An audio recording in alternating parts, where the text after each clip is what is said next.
Եվրախորհրդարանում Վրաստանի հարցով անցկացվել են բանավեճեր։ Եվրախորհրդարանի մի մասը քննադատել են վրացական երազանքին։ Խոսվել է բանտարկյալների, լրատվամիջոցների ազատության և եվրոպական ուղու մասին։ Եվրահանձնաժողովի ներկայացուցիչը հայտարարել է, որ նման քաղաքականությամբ Վրաստանը չունի Եվրամիությանը անդամակցելու իրական ճանապարհ։ Իսկ մյուս մասի կարծիքով Վրաստանը ինքնիշխան պետություն է լեգիտիմ կառավարությամբ և Եվրախորհրդարանը քննադատության փոխարեն պետք է ընտրի երկխոսություն։ Բանաձևի վերաբերյալ Եվրախորհրդարանը քվեարկություն կանցկացնի մարտի 12-ին։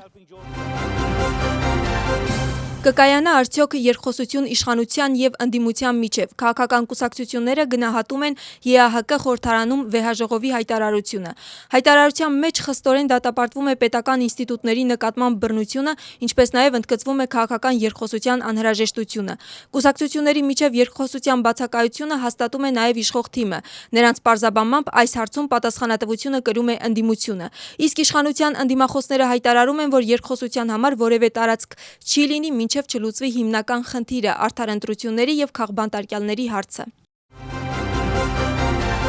ԱՄՆ-ի նախագահը նշել է, որ Իրանում ռազմական գործողություններն ընթանում են նախատեսված ժամանակացույցից ավելի արագ, և դա մի քանի շաբաթվա էքսկուրսիա է։ Դոնալդ Թրամփը զրուցել է նաև նավթի գների աճի մասին։ Նրա խոսքով դա պատերազմական իրավիճակի հետևանք է, սակայն նշել է, որ ֆինանսական շուկաները շուտով կվերադառնան բնականոն ռեժիմի։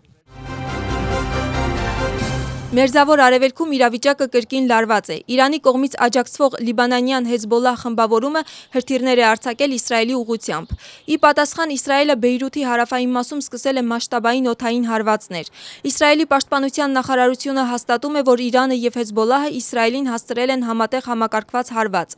Իսկ Լիբանանի առողջապահության նախարարության տվյալներով Բեյրութում ծովափերից մեկում օդային հարվածի հետևանքով զոհվել է 8 մարդ, իսկ 31-ը վիրավորվել։ Զուգահեռաբար Կատարում հայտարարում են, որ Իրանից արձակված 9 բալիստիկ հրթիռներից 8-ը չեզոքացրել են, 9-րդը ընկել է չբնակեցված տարածքում։ Իրանի հարձակումները հետ են մղվել նաև Արաբական Միացյալ Էմիրություններում։ Օմանում անօդաչու թռչող սարքերով հարձակման թիրախ են դարձել վառելիքի պահեստարանները։ Լարված իրավիճակ է նաև Թեհրանում։ Իրանական լրատվամիջոցների տեղեկությամբ անօդաչու թռչող սարքերը մայրաքաղաքում հարվածել են մի քանի ռազմական օբյեկտների, կա նաև զոհ։ Իսրայելի պաշտպանության ուժերի խոսնակը հայտարարել է, որ Իսրայելի բանակը պատրաստ է շարունակել պատերազմը Իրանի դեմ այնքան ժամանակ, որքան անհրաժեշտ կլինի։ Էֆի Դեֆրինը քննադատել է նաև Իրանի կողմից աջակցվող Հեզբոլլահ խմբավորումը։ Նրա խոսքով խմբավորումը ճնշման տակ է և գործում է Լիբանանի շահերի դեմ։ Ռուսաստանի և ԱՄՆ-ի ներկայացուցիչները հանդիպում են անցկացրել Ֆլորիդայում։ Այս մասին հայտարարել է ԱՄՆ-ի նախագահի հատուկ ներկայացուցիչ Սթիվ Ուիթքոֆը։ Միացյալ Նահանգների պատվիրակության անդամներ էին Սթիվ Ուիթքոֆը, Սպիտակ տան ներկայացուցիչ Ջարեդ Քուշները և Սպիտակ տան գլխավոր խորհրդական Ջոշ Գրուենբաումը։ Ռուսական պատվիրակությունը ղեկավարում էր Վլադիմիր Պուտինի հատուկ ներկայացուցիչ Կիրիլ Դմիտրիևը։ Թիմերը քննարկել են մի շարք հարցեր և համաձայնել պահպանել կապը, գրել է Սթիվ Ուիթքոֆը։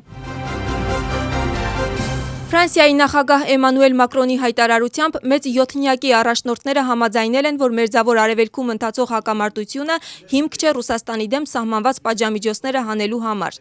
Նրա խոսքով հանդիպման ընթացքում նաև որոշվել է, որ միջազգային էներգետիկ գործակալության և դրա մոտ 30 անդամ երկրների շրջանակներում հատկացնել մինչև 400 միլիոն բարել։ Միևնույն ժամանակ Ֆրանսիայի նախագահի պարզաբանմամբ Դոնալդ Թրամփը պետք է պարզաբանի, թե ինչ նպատակներ ունի Իրանի հետ հակամարտելիս և երբ է պատրաստվում հասնել դրանց։ Հունգարիայի վարչապետ Վիկտոր Օրբանը հայտարարում է, որ Ուկրաինայի կողմից իր ընտանիքի անդամների հասցեին սպառնալիքներ են գալիս։ Ուկրաինացիները արդեն սպառնում են իմ ընտանիքին, երեխաներին և թոռներին։ Բոլորը լավ են, բայց ամեն ինչ սահման ունի, գրում է Վիկտոր Օրբանը սոցիալական ցանցում։ Օրբանի քաղաքական խորհրդական Բալաժ Օրբանը պարզաբանել է, որ Ուկրաինայի անվտանգության ծառայության նախկին գեներալ լեյտենանտը ուղղակիորեն սպառնացել է Հունգարիայի վարչապետին և նրա ընտանիքին, ասել, որ ուկրաինական մահվան ջոկատը նրանց մասին ամեն ինչ գիտի։ Թբիլիսի քաղաքային դատարանում ընթանում է պաշտպանության նախկին նախարար Ջուանշեր Բուրջուլաձեի, նրա տեղակալ Գեորգի Խայնդրավայի, նույն նախարարության գնումների վարչության նախկին պետ Վլադիմիր Ղուդուշաուրի եւ Բուրջուլաձեի կնոջ եղբոր Վասիլ Մխեյձեի դատավարությունը, որտեղ հարցաքննվում են մեղադրող կողմի վկաները։ Դատարանում ցուցմունք է տալիս նաեւ նույն գործով մեղադրյալ Վլադիմիր Ղուդուշաուրին։ Ղուդուշաուրին զրուցել է, որ առաջադրանք է ստացել անմիջապես այն ժամանակվա պաշտպանության նախարարից, որ Գորի հոսպիտալի համար բժշկական սարքավորում եւ տեխնիկա գնի կոնկրետ անձից՝ Զուրաբ Տուկվաձեից։ Նրա խոսքով այդ մասին նա տեղեկություն է տրամադրել իր վերադասին Գեորգի Խայնդրավային եւ Խայնդրավայից պատասխան է ստացել, քանի որ դա եղել է նախարարի առաջադրանքը պետք է կատարեր։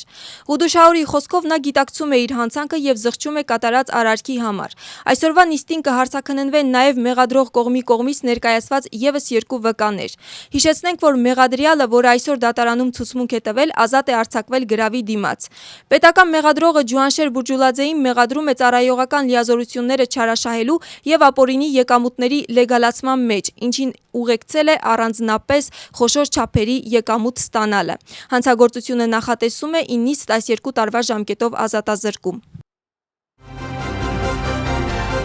Ներքին գործերի նախարարության աշխատակիցները առանձնապես խոշոր չափերով թմրամիջոցների ապօրինի ձեռքբերման եւ պահպանման մեղադրանքով ձերբակալել են 1980 թվականին ծնված անձի։ Մեղադրյալի անձնական եւ ժամանակավոր բնակելի բնակարանի խուզարկության արդյունքում որպես իրեղենապացույց առգրավել են իրացման համար պատրաստված առանձնապես խոշոր չափերի թմրամիջոց մեթադոն։ Հանցագործությունը նախատեսում է մինչեւ 20 տարվա կամ ցմահ ազատազրկում։